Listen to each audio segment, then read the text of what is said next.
الحمد لله رب العالمين والصلاة والسلام على سيدنا محمد وعلى آله وصحبه أجمعين وبعد. So this is the first session in our class, Al-Qwaed Al Fiqh. Al-Qwaed Al Fiqh, sometimes they are translated as the maxims of fiqh or the general rules of fiqh. And inshallah, as we get deeper into the class, this meaning or the meaning of Al-Qwaed Al Fiqh will become a bit clearer. We have to give an introduction first about what's the difference between fiqh, Usul Al Fiqh, and Al-Qwaed Al Fiqh. These are three different sciences. Fiqh is basically knowledge of the practical rulings, like as-salah, prayer. Is it wajib? Is it obligatory? Is it recommended? Salat al-Dhuhr, for example. Fasting Ramadan. A certain transaction, is it halal or haram? This is what fiqh is. Fiqh tells us this is halal or haram. It tells us this is one of the ruling of an issue is one of five things. It's either wajib, which is obligatory, or mustahab, recommended, or neutral, which is halal or mubah, or it is disliked, makruh, or it is haram, that is prohibited. Okay, so that's what fiqh tells us. Okay, so it would say, for example, fasting is obligatory, and the proof is the statement or where Allah subhanahu wa ta'ala says, Ya ayyuha alladhina amanu kutiba alaykum as-siyam. O you who believe, fasting has been prescribed as an obligation upon you. So this is fiqh. Then we have Usul Al Fiqh. Usul Al Fiqh is a very interesting science, and it deals with the rules of deduction. The rules of deduction. In the sense, we have a verse from the Quran or hadith from the Prophet ﷺ. How should we understand it? How should we deduce the rules? For example,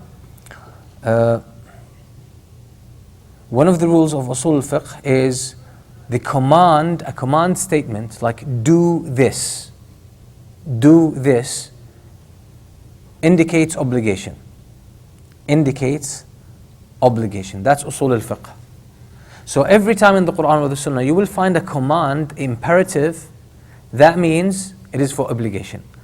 Unless there are rules, obviously under Usul Al Fiqh, unless, for example, there is another text that shows that this matter is a bit easy, should be taken easier. So it's not so much at the high level of obligation. So this is what Usul Fiqh tells us. So it teaches us how we can deduce rulings and extract rulings from the texts. That's what Usul Fiqh is. Now we come to our science, and that's Al-Qwaed Al Fiqh. Al-Qwaed Al Fiqh deals with they are basically collective rules or foundations. What does that mean? They are rules, statements. These are generic statements that cover an infinite number of cases. For example, one of the qawaid or one of the rules is al-yaqeen la yazulu bil-shakk. That certainty cannot be removed by doubt. Where does this apply? This applies in endless cases. For example, let's say you are praying dhuhr, and in the last rak'ah you're not sure, did I pray 3 or 4? Is this the 3rd or the 4th rak'ah? Yeah? So you need to check what is most likely to you. Most likely to me, I'm in the 3rd rak'ah, okay? But I'm in the 4th rak'ah, but I have a doubt, a small doubt, it's most likely it's the 4th rak'ah, but I have a doubt that I'm actually in the 3rd. Now, should you make more rak'ah, pray more rak'ah so that you'll be on the safe side? In this case, no. Why? Because most likely you are on the 4th rak'ah, and there is a level of certainty there. But you only have a doubt. Okay? Here you should not pray a 4th rak'ah. Somebody might say, but we've heard otherwise. No, you only increase, you only like pray more rak'ah to be on the safe side if you really don't know. You prayed 3 or 4. So you have 50, you think 50, you prayed 4, this is the 4th, and another 50 possibility is that you are actually in the 3rd rak'ah. That's the only time you actually increase more. But if you seem to be mainly in the 4th rak'ah, but you still have this doubt, you leave this doubt. Another common case, just to show you how this rule applies, that certainty cannot be removed by doubt. Let's say you prayed dhuhr, you made wudu, you prayed dhuhr. Then Asr time came. You want to pray Asr, and you say, did I go to the washroom? Did I lose my wudu? Now we have certainty, which is you made wudu for dhuhr, so you are in a state of wudu. That's certain. You have no doubt about this. But now there is doubt that is fighting against the certainty. Did I lose my wudu? Did I go to the washroom? I can't remember, but I have this doubt. We say don't make wudu again. Pray Asr. Why? Because you have certainty about making wudu and being in a state of wudu, but you have doubt that is now has shed its light on this certainty. So what do? You go with the certainty. Again, something else about a Muslim. A Muslim says something, and this happens a lot today.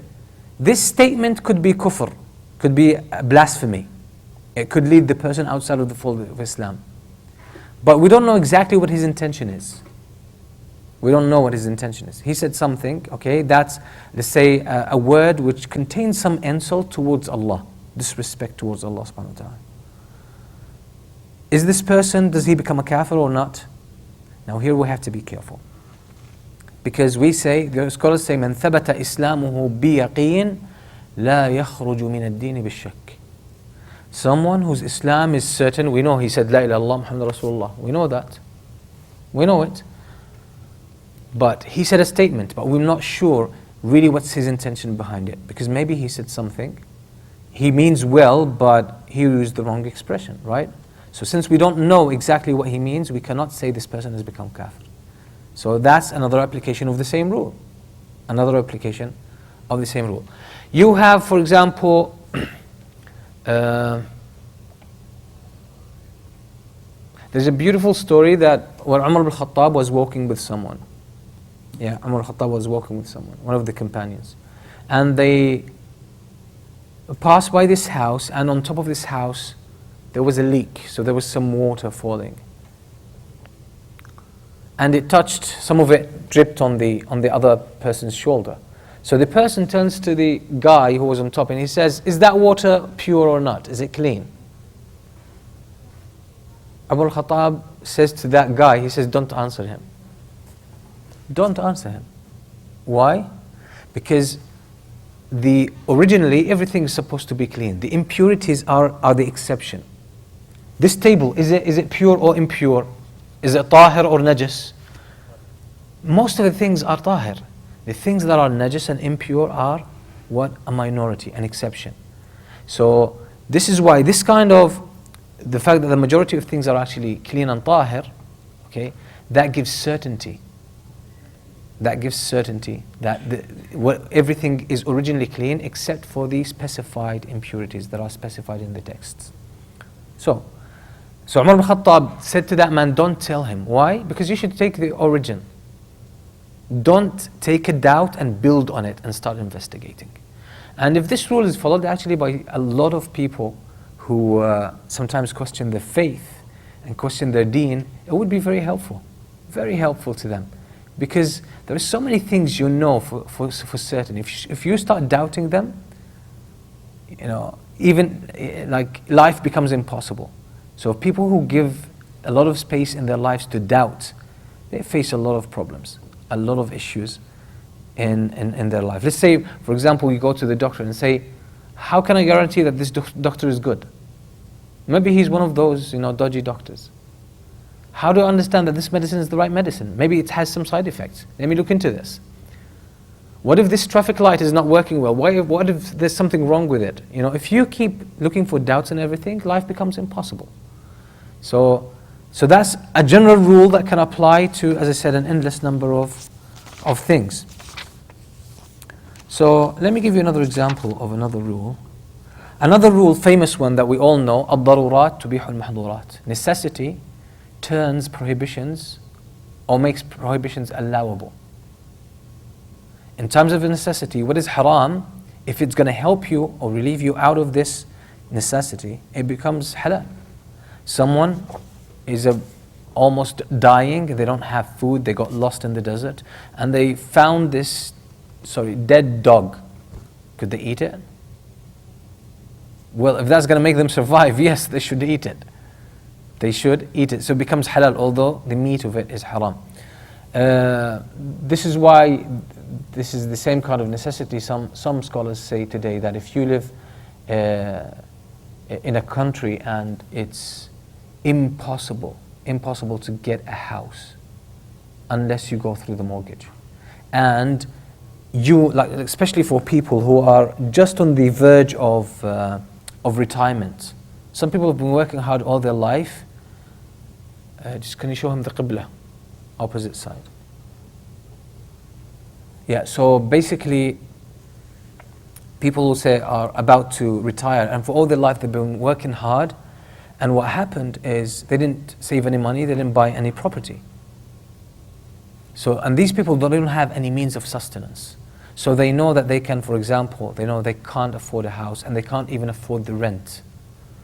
So if there's a way for them to get, even if to get mortgage or something, even though it's halal, it's haram, but in these extreme cases it becomes a necessity. It becomes a necessity. If someone cannot afford to buy a house and they don't find a place to rent, and the only way to find a place to stay in is basically to buy a house through a mortgage. And that's an extreme case, isn't it? So the scholars said in that case we apply the rule الضرورات تبيح المحظورات. الضرورات تبيح المحظورات. There's a substance that's haram to consume, but you are in a critical condition state where it is very likely to help you. It's very likely to get you out of that situation. You just take it. Anesthesia today is some sort of intoxication. It takes away your consciousness, takes away your mind. So without a need, you're not supposed to do it.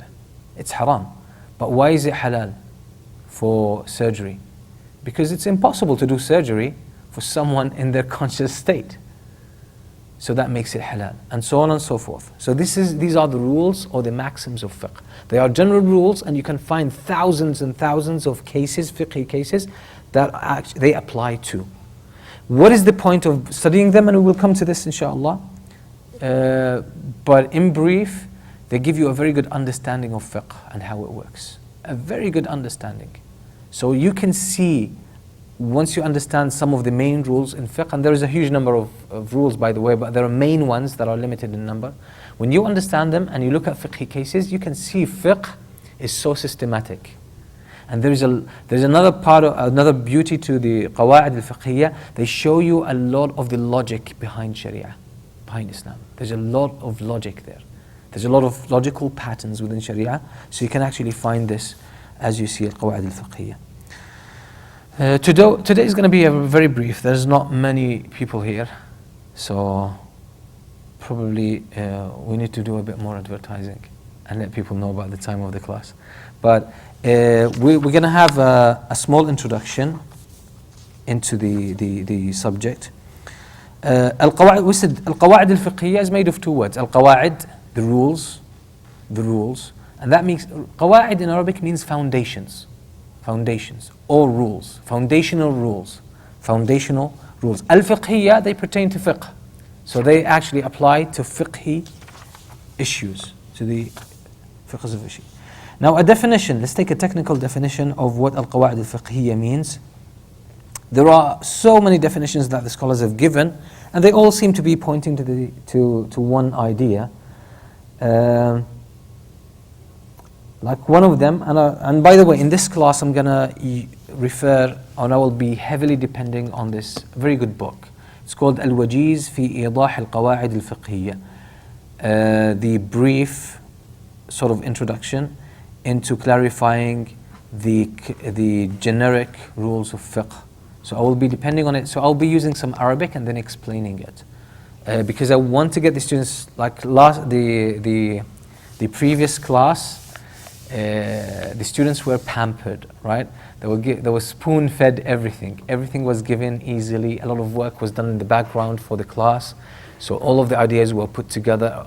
The examples were prepared in advance. So everything was given to them on a silver plate. In this class, we're going to increase the level of difficulty of the class. And that's basically to get the students more into the books. More into the books. I will be looking into some English sources on that and hopefully recommending some of them next week, inshallah. So I want the students to take more responsibility here. And I want to get the students into a little bit more exposure into the Arabic language in terms of Qwaed Al Fiqh, what the scholars say. But even if you don't know so much Arabic, don't worry. A lot of it will be translated. But the ones who know some Arabic will actually find a lot of benefit, inshallah. I want to give them more exposure. So one definition is القواعد أو القاعدة الفقهية قضية كلية منطبقة على جميع جزئياتها. It is a generic rule that basically applies to all the details or the instances that could go underneath it. So it's a generic rule. All the cases that it applies to are actually included within it.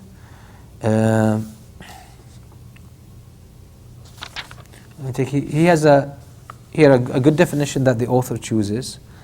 Basically he says حكم أكثري لا كلي ينطبق على أكثر جزئياته لتعرف أحكامها منه.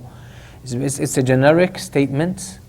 It's not necessarily inclusive. Okay? It's not completely, perfectly inclusive. So it's generic. So it will have a small number of exceptions.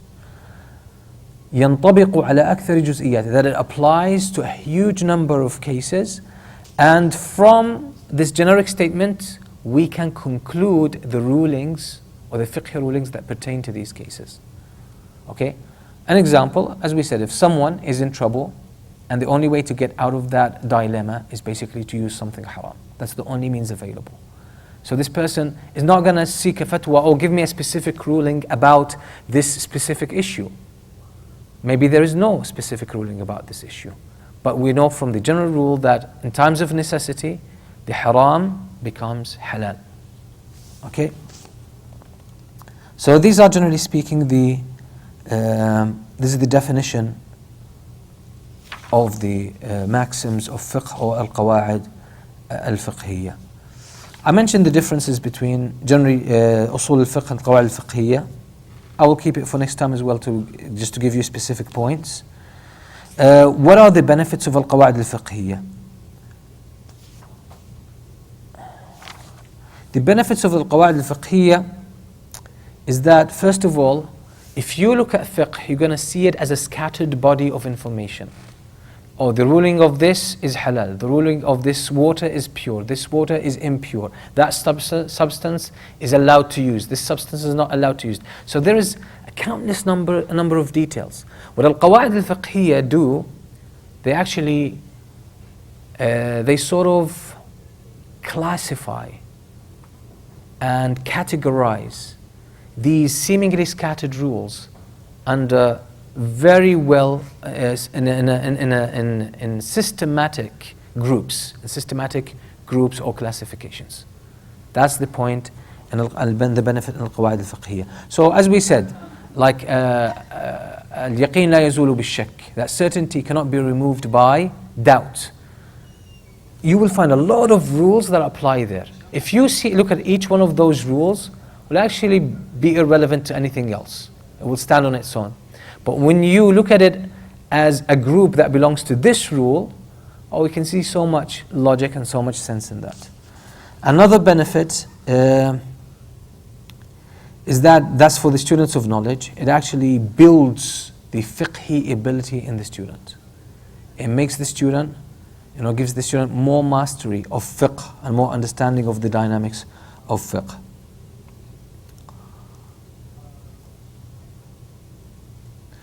A third benefit for Al-Qwaid Al Fiqhiyyah is that it helps the mujtahideen, the scholars who try to figure out new rulings for new issues. There are always new issues coming up because life changes, circumstances change, there are always new things. Life is so dynamic.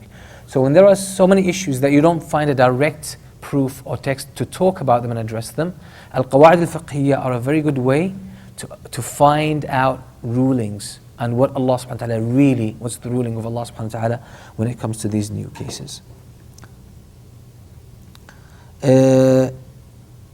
These Al-Qawa'id as well, what they do is, because a lot of them are agreed upon by the scholars, and because they are agreed upon by the scholars, they actually can be a source of unity among the different opinions and the different madhab. They show that the differences are sometimes in the details, but the generic rules from which these details follow, they're actually agreed upon. So the logic is the same. And we mentioned another benefit, basically, that the Qawaid Al Fiqhiyyah show the logic and the sense behind Sharia.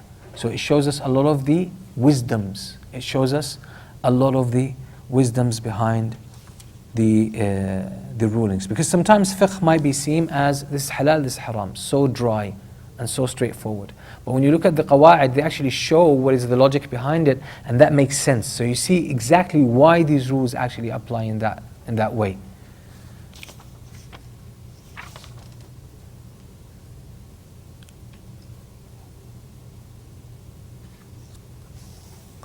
Al-Qawa'id al-Fiqhiyyah, they have different types. I'll quickly mention a couple of types. Some of them are taken from the Quran. Some of them are taken from the Quran. Some of them are taken from the Sunnah. So they are actually religious texts, some of them. Some of them are actually formulations that were put or stipulated by some scholars. After studying fiqh and seeing these patterns, so the scholars decided, they see there's a general rule that applies, so they decided to put it in wording. So they create this kind of wording. So we'll give some examples. For example, the hadith of the Prophet ﷺ, إِنَّمَا الْأَعْمَالُ بِالنِّيَّاتِ. Deeds are by their intentions. Okay, that's one of the main rules. That's one of the main rules. And it shows that your intention has a lot to do with your actions. And I'll give you the famous story from Abu Hanifa rahimahullah ta'ala, which actually shows very well, how intention has an impact on the fiqh ruling. We know Abu Hanifa rahimahullah ta'ala, he had one of his main students, Abu Yusuf al-Qadi. Yes, Abu Yusuf al-Qadi. So Abu Yusuf al-Qadi, at some stage he saw himself, really he has learnt a lot from Imam Abu Hanifa, so he thought, well, I'm entitled to teach now. I'm in a position to really start teaching. And he was really he was strong, he wasn't. But, so one day Abu Hanifa walks into the masjid and he wants to start his halaqah, daily halaqah. But he notices there's another halaqah on the other side of the masjid, but he can't tell who was giving this halaqah. So he asks some of his students, who's this new halaqah? Like the first time I see this halaqah. They say, that's Abu Yusuf, your student. He's initiating he's starting his career, right? So he said, so he thinks he's ready to teach? They say, well, that's what he's doing. He says, okay, no problem. Abu Hanifa, rahimahullah, was very intelligent, so he wants to teach him a lesson. So he sends one of the students, and he says, listen, you go to him, and when the questions and answers time comes, you ask him this question. You say, someone bought a piece of cloth, and he took it to the tailor. And he said to the tailor, I want you to make me a thawb. I want you to make me a thawb, a qamis. So he leaves it there, and the tailor says to him, you come like a few days later, I will be ready. So when he comes to the tailor back, and he says, okay, have you made my thawb? He said, what thawb are you talking about? He said, I came a few days ago, I brought a piece of cloth, and you took measures in order to make a thawb, a qamis for me. He said, no, you didn't. He said, I did. So the tailor denied him. So he took him to the judge. He complained about him. So the judge has to hear from both of them. So he heard from the customer, then he hears from the tailor. He says, well, He says, no, this man didn't come. I didn't take from him anything. So the judge, obviously, that's an authority. The judge is like the court today. So he sends police to the shop, tailor's shop, and they search in it and they find and they take that guy, the customer, and he recognizes the piece of cloth he brought and it was made into a thawb. So he recognizes it, he says, that's it. So they bring it. So now the question was, the judge is going to give the qamis to the man, to the customer. But should the customer pay the tailor or not? So Abu Hanifa instructed the student to ask Abu Yusuf that question. And he said to him, if he says to you, yes, he pays him, tell him, wrong. If he tells you he doesn't pay him, also tell him, wrong. That's wrong. Wrong answer. So the student goes, attends the halaqah. It's Q&A time. So he puts his hand up, he presents the case. So Abu Yusuf al-Qadi says, no, he doesn't pay him. His answer was. He says, well, that's not the right answer, that's wrong. He says, okay, let me think about it. So he says, he thinks so for a minute, then he says, no, he shouldn't pay him. He should actually pay him, yes. He said, that's also wrong. Then he looks at him and he says, well, this question is not from you. This must be from Abu Hanifa. Because that's his style, right? So he says, Khalas, I know that I'm not ready to teach. So he taught him the lesson. And he goes to Abu Hanifa and he apologizes. And then he asks Abu Hanifa, what's the answer? Abu Hanifa says, they need to check the thawb. If it's designed according to the measures of the customer, he pays him. But if the thawb is designed according to a different figure, he doesn't pay him. Why? He says, because if it's designed according to the measures of the customer, then the tailor made the thawb with the intention that he's going to do it for the customer, so he deserves to be paid.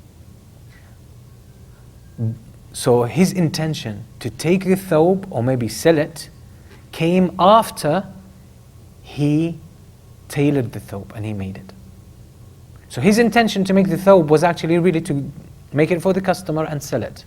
So his act of tailoring it was done with the intention of what? Giving it to the customer and getting the money. But if the thawb is designed according to different measures, not the same measures as the customer, what this means, the tailor had the intention to make it for himself or for someone else before making it. So when he made it, he had the intention to steal it. So he doesn't get paid. So the intention here brought a different ruling, whether he pays him or not. Is that clear? Is it clear? Okay, basically, if the tailor, if the thawb is designed according to the measures, to the body of the customer, that means when the tailor made it, he took the piece of cloth, he took the measures, and he made the thawb for the customer. But why did he deny it later on? Maybe he looked at it and he liked it and he said, well, maybe I can wear it. It's not exactly my measures, but maybe I can wear it. Or maybe I can sell it to someone else. It really looks good. Maybe I can make more money. Or maybe I'll gift it to someone. So he decided to take it after he had made it. So when he made it with the intention that it's for the customer. So the action of tailoring it, was done with the right intention for the customer. So he deserves the money. But if he made it with another intention, that's designed it for himself or for someone else, that means the action was done with stealing. There's a notion of stealing there. That's, I'm going to take it. So he doesn't deserve to be paid for that. So because he wanted to steal it, he doesn't even get paid for that. So here it shows that the intention is actually consequential in terms of rulings. So this is the same qaida. We were talking about the types of qawaid. So some of them are taken from religious text, either from the Quran or the Sunnah. إِنَّمَا الْأَعْمَالُ بِالنِّيَّاتِ is hadith from the Prophet ﷺ. Some scholars tried to put a different wording, saying الْأُمُورُ بِمَقَاصِدِهَا. Things should be assessed, should be weighed up based on the intentions. It's the same meaning. Another type of ruling we said is that statements that are made by the scholars. By the scholars. So the scholars look at Sharia, and when they see the same pattern occurring in the fiqh of salah, and the fiqh of siyam, and the fiqh of transactions, and the fiqh of tahara, there's a general pattern there. Okay? They will try to see this pattern and put it in words. Put it in words. Just like, for example, we said, let me actually, one of the general rules that some scholars have created, they say, because people sometimes get confused as to things that come out of their body. When do these things cause them to make ghusl, that they are janaba? When do they only cause them to make only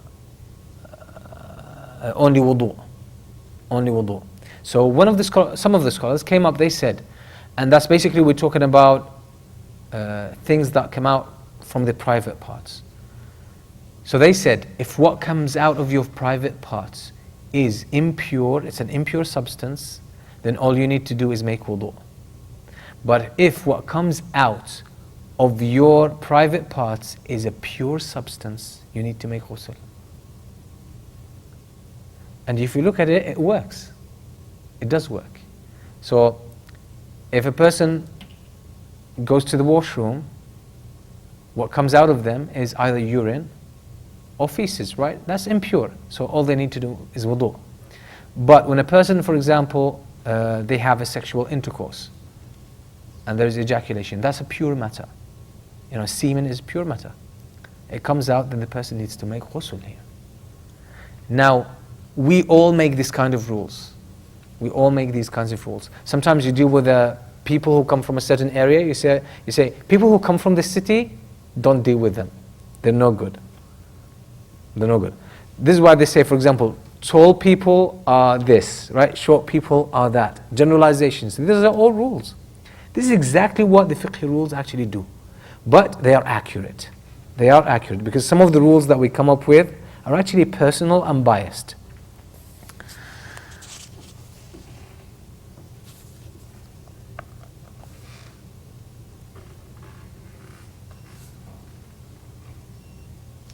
Okay, some of the rules are so generic, so they actually apply to almost every aspect of fiqh, like al-umuru bi-maqasidiha, or deeds are by intentions. This is very generic, it applies everywhere, even to life. And some rules are actually specific, like the ones we mentioned about wudu and ghusl. About wudu and ghusl. These are generic to tahara.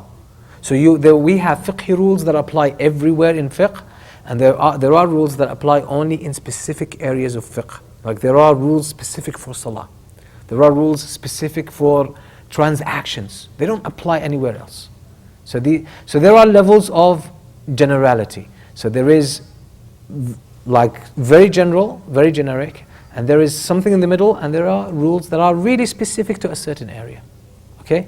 So these are different types of fiqhi rules or fiqhi maxims. So I'm going to stop here. It's, as I said, it's a short introduction, and until people get to know a bit more of more in the class, I don't want them to miss a lot. So this should be an easy, quick, brief introduction, inshallah, into the topic. The book, as I said, this will be the main source.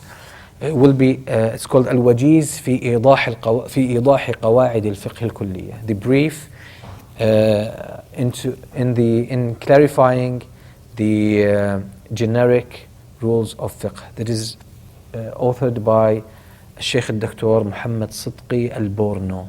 Muhammad Sidqi al-Borno.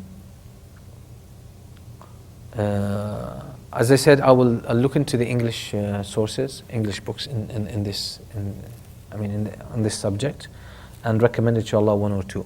So, and again, this class will demand a lot of the students. It's not like the first one. It's going to be more difficult. It's going to be more demanding. We will stick more to the book. We'll stick more to the book because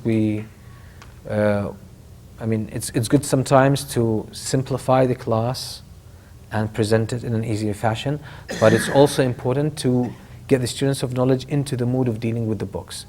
Books are not necessarily easy to deal with, so we're gonna just go through the book and clarify issues and make comments and translate. So you will get to see sometimes the rigidness of dealing with knowledge. It's not easy. So I'm not gonna buffer this. In other classes, I try to facilitate it, make things easy, do the hard work, and then bring everything completely processed. But in this class, it's going to be a bit more raw. It will be a bit more raw in the sense we'll be taking directly from the book. I will be just clarifying things, but it will be sort of as if you are actually reading the book, as if you're dealing yourself with the book. So that actually requires a lot of effort from you.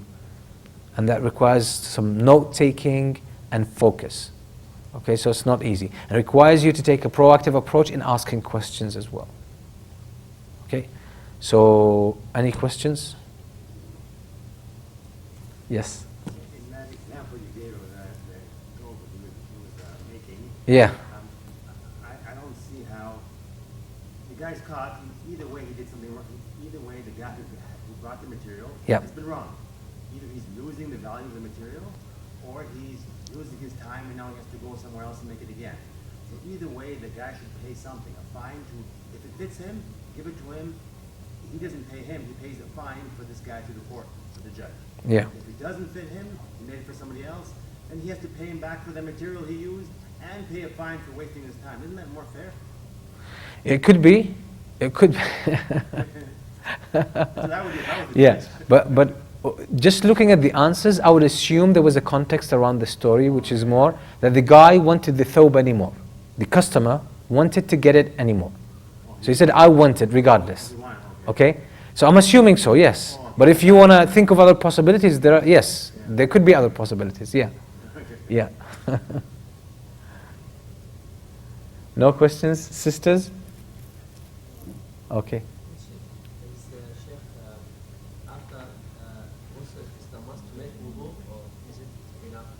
Ghusl?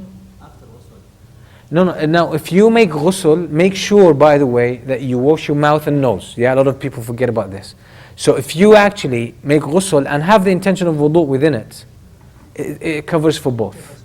Yes, absolutely, yes. And that's Abdullah ibn Umar's fatwa, yeah. When I read about the ghusl too, it said left and right shoulder. Is that? That's a preference. You want to start with the right side before the left side. But ghusl means you have to wash your whole body, everything in your body has to be soaked in water, in a sense. And don't forget your mouth and your nose, because a lot of people forget this. After you do too or no? You don't have to, but you want to do it, that's extra, but you don't have to. If you have the intention of doing ghusl, it has the intention of wudu within it anyway. Yes. There's hadith from Aisha, كان الرسول صلى الله عليه وسلم لا يتوضأ بعد الغسل. سيدنا عائشة. Oh, really? Do you see the reference? It's not in my mind at the moment. No, let's say the references here. It's from Islam Web. Islam Web, generally speaking, they check hadiths. They mentioned Ibn Umar. Yeah. Okay, good. طيب. No more questions? General questions? Or We can take one general question. So, I grew up in a different city in my parents' house. So when I travel to that city now, and I'm staying in the same room where I grew up in, do I shorten my prayers? Or do I pray? In terms of shortening, the safest opinion, that's Ibn Taymiyyah's opinion, that if you have more than one house in different areas, anywhere you are in your house, in one of your houses, you should stop taking the exemptions. But if it's not my house, it's my parents' Even though with parents' house, it depends. It also depends, because some people, when they leave the house, they leave their parents' house, it actually becomes completely foreign to them. Like, even though these are their parents, but they have no sense of belonging, nothing. And that's more so in the West. But in the East, it's actually your parents' house is still more like your house. So I think that plays a role. So generally speaking, in the Muslim world, the general fatwa is, no, if you go to your parents' house, it's just like you are in your own house. It doesn't really change. But it's still a matter of debate. Because the point here, is it considered to be your house or not? Is it considered to be a place of residence? Not necessarily permanent residence, but when you go there, you're just at home. Okay? So that's where the question is. Yeah. I think I can add something. For example, after your parents passed away, you have a portion of that. Salam So alaikum. that means you are the owner. Yeah, that's a good point. That's a good point. So, Allahu Alam. But regardless, although this is a little bit irrelevant that if you have a portion or not, because it's about the whole thing about shortening the prayer and combining prayers when you travel is about al-mashaqqa, which is the hardship. Okay? So, that's an usul fiqh. This illah has nothing to do directly with that ruling. Okay? So the issue of ownership has nothing to do. Because, I mean, I could own a place somewhere. Like I could own a house in Milton, inshallah. Yeah? And I rent it out. So if I'm gonna go and visit, and I rent it out to my friend, I go visit my friend, it's my house, right? I own it. And I'm traveling, let's say I'm traveling from Kingston to Milton. And I'm in Milton, I'm visiting for a day. It's my friend, it's my house, he rented it from me. Because the house is mine doesn't mean I'm gonna just, pray normal. I'm traveling, I'm gonna shorten and combine. Okay? But anyway, let's not get into this kind of discussions. But, okay, again on the same thing? Okay, go ahead. Sometimes I pray in my car, so the weather is bad. I don't recommend this. Don't pray in your car. Because you need to stand up. Unless you have a big van where you actually can stand up and make proper salah. And by the way, this really, thanks for bringing this up. That's a big issue. I see a lot of people praying in the car. One of the main pillars of salah is qiyam, you standing up. How you pray in the car? You might say, oh, it's raining, something. Come on, you're in Canada. You can find a corner to pray. You can find somewhere to pray. Like if you are out in the open and there's no way for you, like it's heavily raining and it's really bad and you can't. But even that's a very rare case. So no, you shouldn't pray at all in the car. You should pray standing. Find a place. Even if it's uncomfortable. Even if there's people walking here, and passing by. Okay, if I make it, is batila? I don't want to get there, it's batila or not, but I would say don't do it. That's with Allah subhanahu wa ta'ala. That's with Allah. Yeah. Barakallah fikum. Okay. Jazakum Allah khairan. Sallallahu alayhi wa sallam ala nabiyyina Muhammad wa alihi wa sahbihi wa sallam.